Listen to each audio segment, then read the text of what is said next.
where did this 1200 calorie number come from? So we see this everywhere, right? Everybody thinks that the magic number for weight loss is 1200 calories. And what's crazy to me is that people think that of all different shapes and sizes. People of different heights, people of different weights, etc., all fall back to this 1200 calorie diet. So I wanted to find out where this came from. I'm looking all over the place, and honestly, I'm asking other dietitians, I'm looking on Google Scholar, I'm just Googling, I'm looking in books, anything that I can find to give me some sort of information of the origin of this 1200 calories.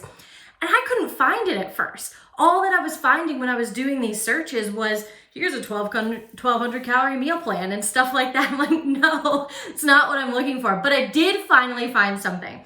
And what I did find is that the first time 1200 calories was mentioned in print as a recommendation was in a book called Diet and Health with Key to Calories.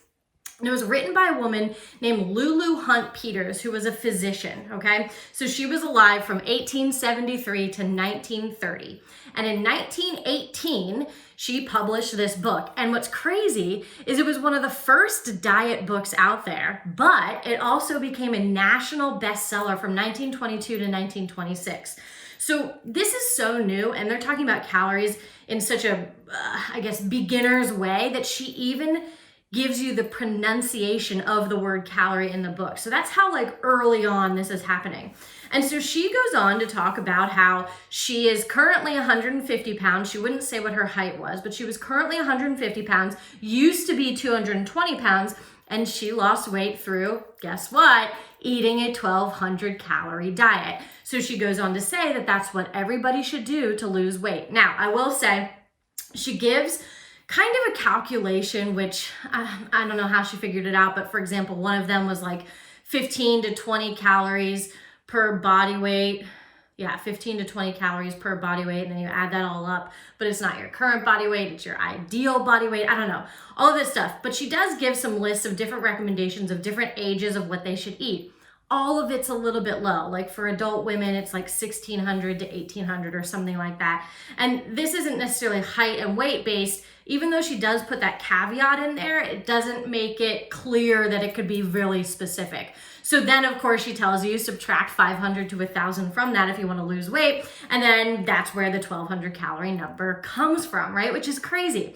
What also blows my mind is her ideal body weight calculation is almost the exact same as to what some people are still using today, which is the, 100 pounds for your first 5 feet. And then for every inch above 5 feet, you add another 5 pounds or whatever that one is. The Ham-Wee equation is what it's called.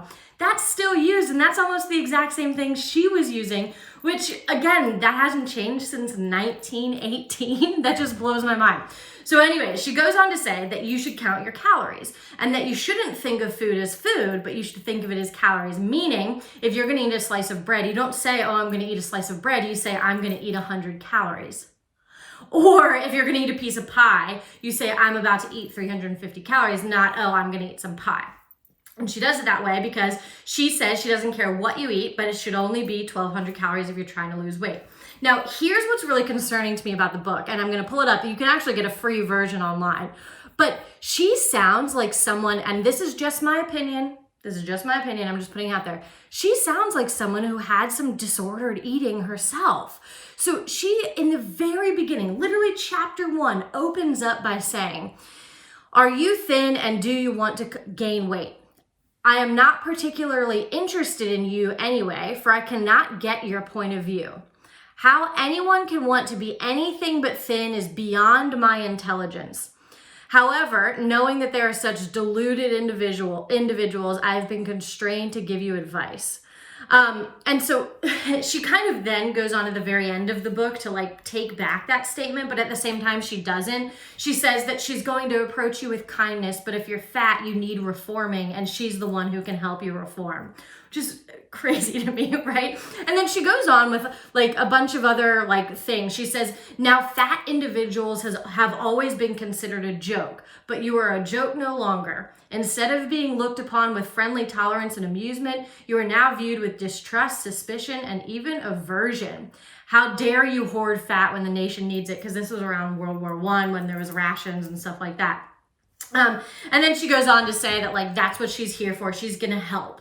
And so her whole goal was targeting women and how they should be slender, that being thin is the way to go. She actually in here praises you if you feel hunger pangs. If you feel hunger pangs, she said you should pride yourself on that. If you're feeling hungry, it means you're helping the nation and another kid could have your ration of food, which I mean, I understand war times.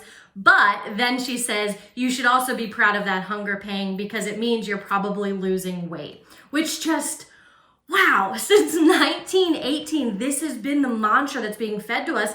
And this person was a physician, right? So I'm sure widely respected and people obviously love this book. It was national bestseller for 4 years. She also tells people to tie their corset in the front. Funny, corset, I know. Tie their corset in the front and use the lace one so that you can see how tight you can pull it to monitor your weight loss. So this is what I could find about the origins of the 1200 calorie diet, which is just crazy because all of this sounds very fat phobic to me and sounds like this woman had some issues of her own relating to her own body image.